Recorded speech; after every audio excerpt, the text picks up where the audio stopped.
Hello everyone, welcome to my qualitative research proposal titled Successful Students in Developmental Math.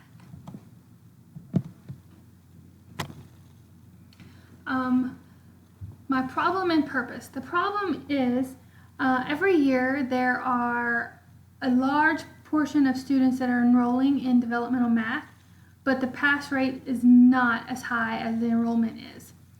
A lot of it has to do with the challenges they face coming in, but for some, they are successful despite the challenges.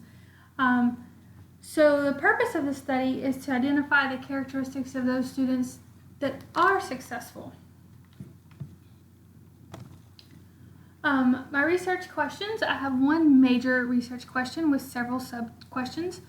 The major research question is, what instructional strategies do developmental math students perceive to be the most helpful in becoming a successful math student?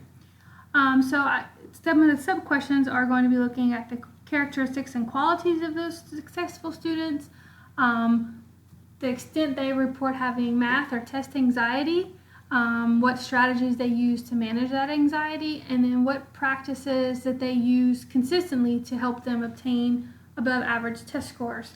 So for this study, successful is going to be defined as passing the course with an A or a B. My conceptual framework is based off of Dweck and her mindset theory and Bandura's self-efficacy. So I have a little diagram here that shows how mindset, belief, and effort can all affect your success in anything. For my literature review, I looked at some of the facts and figures about developmental math, like what's the percentages of students enrolling in it, what's the percentage of their pass rates, things like that, and then like graduation rates. Some of the challenges that I looked at were academic, like the fact that students, they're in developmental math because they just don't have the skills to be college level. The non-cognitive challenges, such as not having the study skills necessary, things along those lines. And then the psychosocial challenges would be the anxiety the anxiety and having negative self-perceptions of their abilities.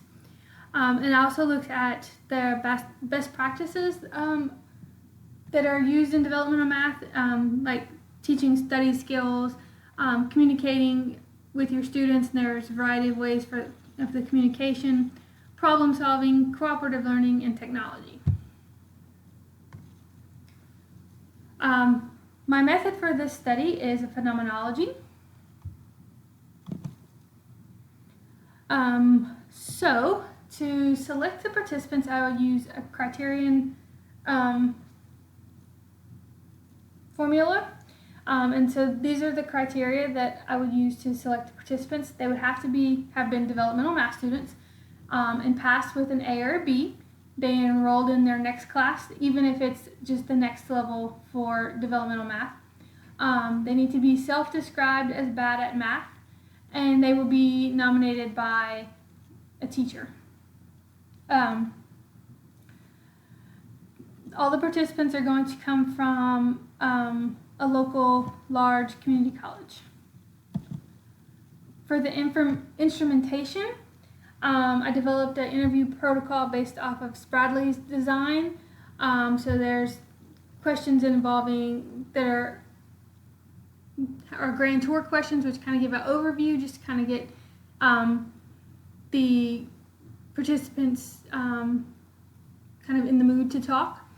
And then there's what he calls side trip questions, which are a little bit more detailed. And these ask them about just why they want to go to college, all the way to what advice they would give someone who is about to go to college. It also involves questions about whether or not they felt they feel anxiety when they're when they're taking their math class, and just how they felt about even being placed into developmental math classes. For the data collection, of course, first I would obtain the IRB approval. My next step would be to contact teachers. So I would, my plan is to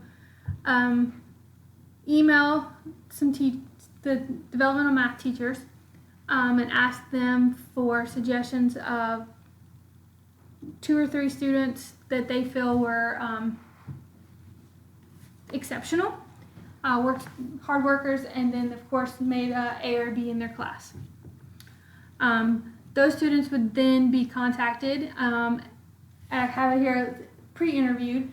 I would collect demographic information and ask them some questions about their preconceived notions of how they felt about math, and those types of things, just to determine whether or not they would actually be a good fit for the study. The next step would be to actually invite the students for the interview and actually conduct the interview.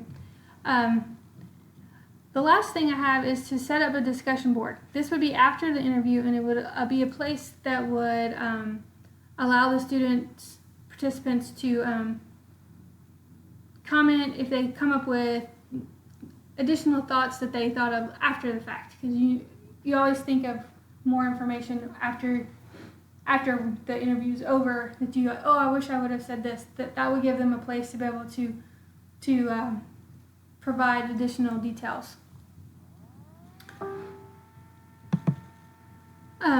My data analysis, I would use a similar method to what we did for our assignment in class, where we would transcribe or have someone to transcribe the interview, read and add memos as I was reading, and then of course code. From those codes, then I would develop themes, and those themes would be how I would go about describing the what and how of the phenomenon. So what makes the students successful, and how did they experience the successfulness?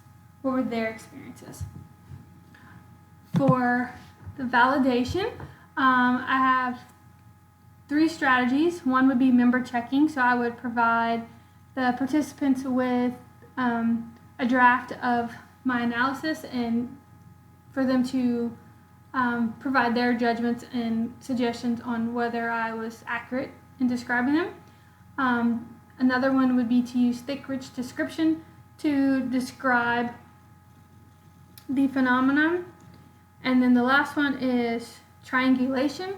And so I would use the pre-interview questions and the interview itself and the discussion board to validate my data. The significance would be it would add to the knowledge base. Teachers could use it to help kind of them plan in the classroom. They know some of these things that these successful students use. They can encourage other students to use that. It can even be used by administrators or program managers to kind of help with professional development, to help new teachers, or any teacher rather, to just be aware that, hey, these are some things that some of our successful students use and are successful with, so we need to make sure we are more aggressive on using these strategies. Thank you for listening.